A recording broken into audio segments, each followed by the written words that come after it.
Kung baguhan ka pa lamang na TikTok affiliate at hindi mo pa alam pumili ng product para ilagay sa mga showcase mo, panoorin mo muna itong video na to.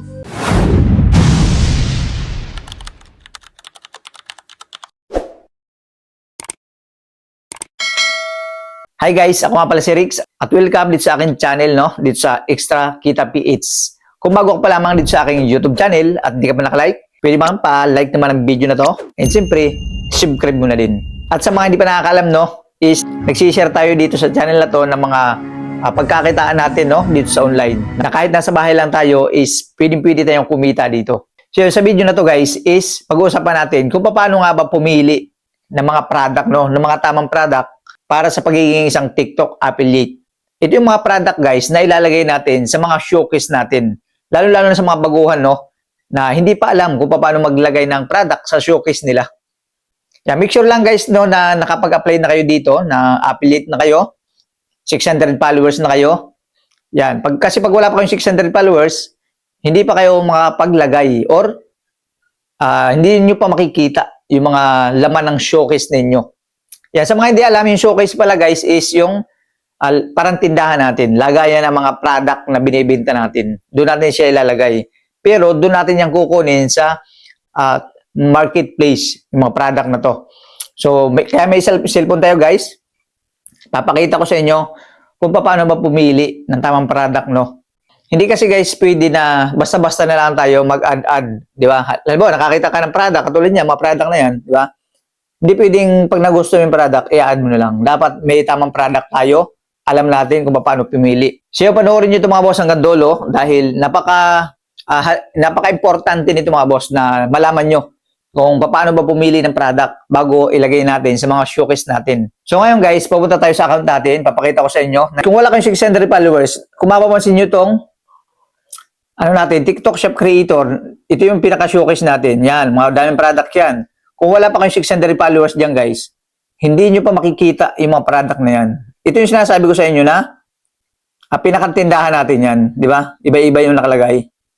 Ngayon, paano ba maglagay ng product dito? So, dito yung guys. I-click lang natin dito yung TikTok Shop Creator.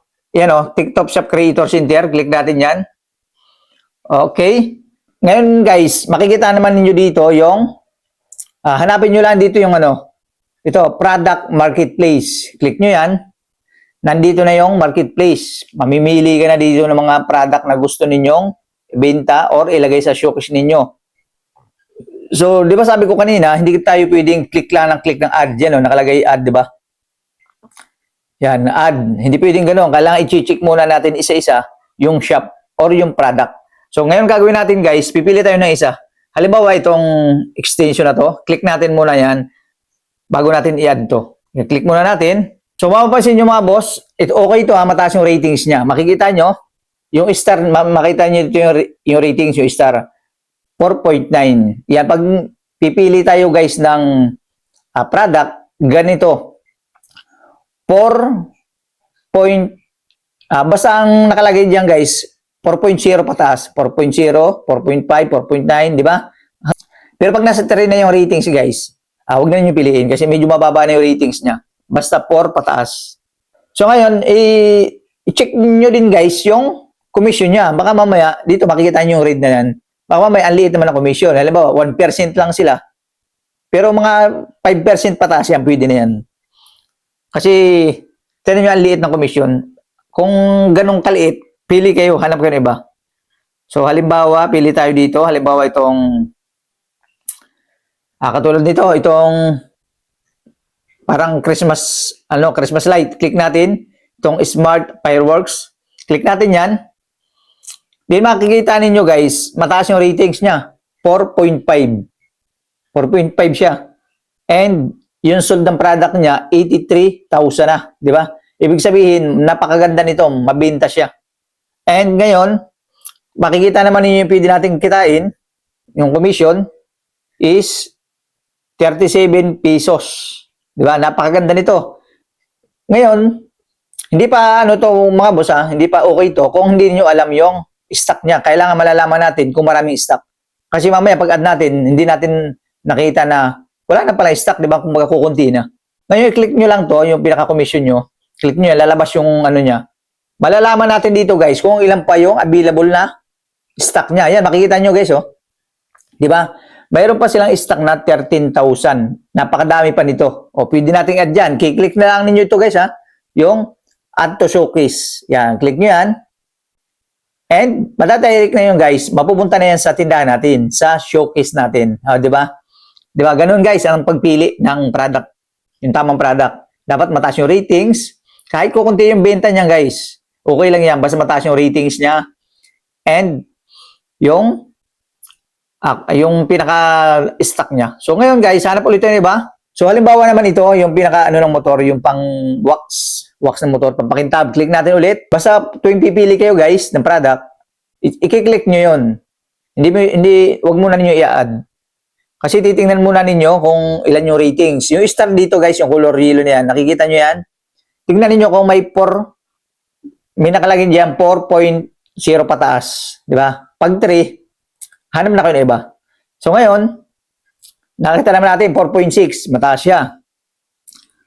And ang gagawin na natin, tingnan natin yung commission. May earn dito nakalagay, 14.85 per sale. Ibig sabihin, per benta natin, yun yung magiging income natin. I-click natin yan guys. Okay na to kasi malaki na yan eh. Tapos, mura lang yung items. Ngayon, click natin. Titingnan natin naman dito kung ilan pa yung stock. Meron na lang silang 1.4 na stock. Pero marami pa rin to guys. Pwede na to. Pwede na natin add dyan. Click natin yung add sa baba. Add to showcase. Okay na, naka-add na. Ngayon, hanap na naman tayo ng iba. Ganun lang guys. Ulit-ulitin nyo lang yan. Hanap lang kayo ng iba na gusto niyo ibenta. Basta yung alam niyo ibenta guys, ilagay niyo sa showcase niyo. Huwag kayong lagay na hindi naman niyo kaya ibenta, no? Basta yung pwede niyo ibenta. Tapos, lalo na may mga gamit kayo sa bahay, yun na lang gawin niyo. Hanapin niyo lang dito sa dito sa marketplace. Ngayon, pag gusto niyo maghanap guys, i-search niyo lang dito kung anong items yung gusto niyo. Yan, sa taas, oh. Yan. Search niyo lang yan dyan. Makikita niyo. Din may mga categorize yan dyan. Piliin nyo lang kung anong category ba yung inyong pinopromote, kung anong category yan. Yan, hanap lang kayo dito ng gusto ninyong i-promote. So, halimbawa ito guys, click ulit natin to. Yan, ganyan ang gagawin nyo guys. Click nyo yung product, tingnan niyo yung ratings, yung star dyan, yan o. Mayroon siyang 4.7, pwede na to, 11.3, yung sold ng product, okay to. And may 8 siya na commission natin. I-click natin, may nakalagay kasi view multiple earning source. Click natin siya, tingnan natin, meron siyang stock guys na 2.3k. Pwede na to. I-click na lang natin yung add to showcase. Yan, click lang natin yon, okay na yon. Di ba? Ganun lang guys, magpili ng tamang product na ilalagay natin sa mga showcase natin. Di ba? Ganun lang, napakadali lang. Yan, ito na siya guys, yung na-add na natin, nasa showcase na natin. Ito yung sinasabi ko sa inyo na pinakatindahan natin yan. Pero, wala ding silbi to guys kung yung mga viewers mo or yung mga customer mo is hindi silang direct sa account mo. Kumbaga doon sa video pa rin. Kaya pinakamalaga guys, gumagawa ka talaga ng video. Di ba? Kasi doon sila, yung video natin ang kumakalat. Kumbaga nakikita ng mga, ng iba't ibang tao. Di ba? Kasi itong showcase natin na to, hindi nila makikita yan hanggat nila ino-open yung account natin. Di ba? Kasi nasa video lang sila. Kaya napaka-importante talaga na bawat meron tayo dito, ginagawa natin ng video. Yan o, gagawa lang kayo ng video, then lagay nyo yung link nito doon sa video na ginawa ninyo. Basta sa gagawa ng video guys, no, lalo sa mga baguhan, kung ano yung video na ginawa nyo, alam ba, ang laman ng video ninyo is microphone, dapat yung microphone din na yon, yung nakalagay doon sa yellow basket, yung nakalink, di ba? So, ganun lang guys, yung tamang pagpili ng product, no, na ilalagay natin sa mga showcase natin. Di ba? Ganun lang guys, napakadali lang. So, yun lang naman, ganun lang naman kadali guys, pumili ng tamang product, no, lalo na sa mga baguhan pa lang din na magti-TikTok affiliate na hindi pa alam mo paano maglagay ng product nila sa mga showcase. Kasi yung iba, lalo yung mga hindi pa alam, no, yung walang idea is click lang ng click, add lang ng add, di ba? Dapat pinipili rin natin yung mga dapat ilagay sa mga showcase natin. So, yun lang naman guys, no? At abang-abang na lang kayo sa next video natin. At kung nakatulong sa inyo itong video na to guys, don't forget to like and subscribe. I-hit nyo na rin guys yung notification bell dyan sa baba para updated kayo sa tuwing may panibago na naman tayong i-upload ng video. Sa may mga katanungan pala dyan, no? Mag-comment lang kayo dyan sa baba at sasagutin natin yan. So maraming salamat sa panonood nyo guys. Kita-kits lang tayo sa next video. Peace out.